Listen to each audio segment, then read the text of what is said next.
welcome back to Malaysia Housing Loan channel. My name is Melissa. Today I'm going to share with you 3 types of property that I usually avoid buying. I know that buying a property can be stressful, it takes a lot of research, it takes a lot of energy and time from looking and viewing all these houses. So I hope this video will give you some guidance on what property to avoid buying so that you can write off on your list.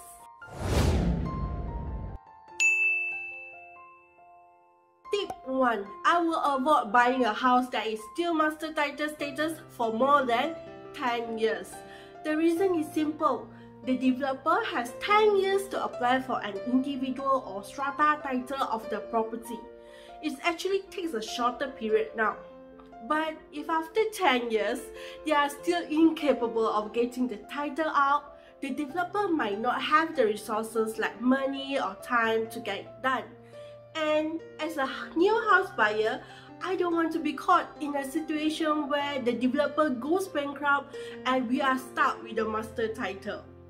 Because it can be complicated in the future when I want to sell the house or I want to refinance my house. And besides, we have to deal with the liquidator and other stuff.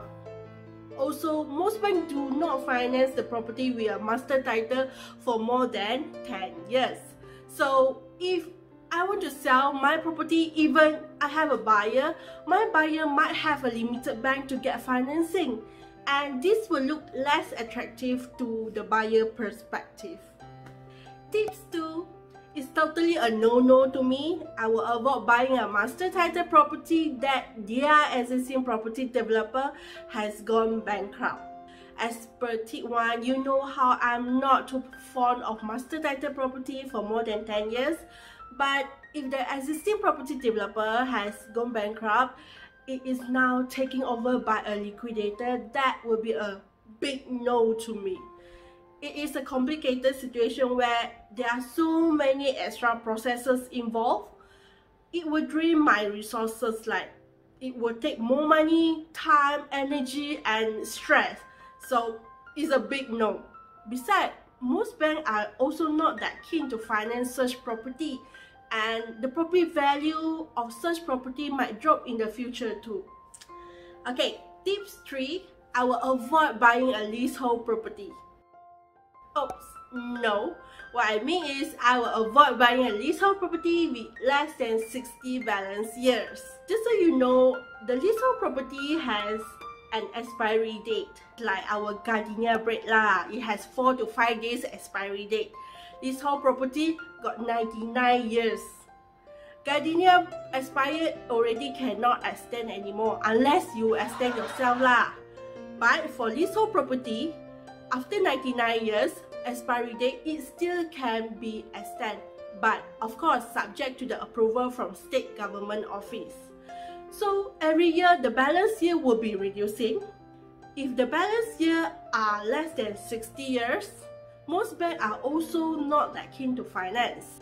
If I buy such property, I must prepare to get an extension from the state government on the leasehold extension.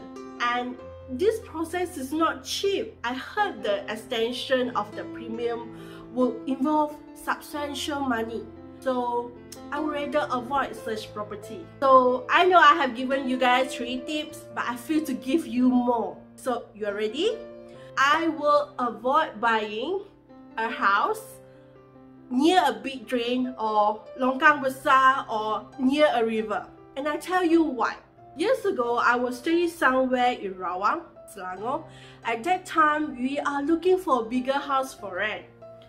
So we rented a double-story house and it was facing a field, which I love. And I would go for jog on the weekend when I have time lah. And the air in Rawang is so nice and fresh. Every morning we will get this incredible mix. It feels like Genting Highland or Cameron Highland sort of weather. So behind my house, there is another row of double story. And the opposite of the double story is a big drain that connected to a river. When there is a heavy downpour or rain, the drain tends to overflow. with all the fast flowing water from the river water, and when the drain is full, it will overflow, and we end up have all these waters come into the house. The water level will rise to 1 to 2 feet, and that happened twice or thrice a year. So one year we got fed up and we moved out. But we do love the house.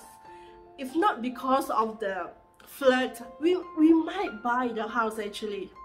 In conclusion, even though the house, the environment is fantastic, but a house near a big drain, it sucks.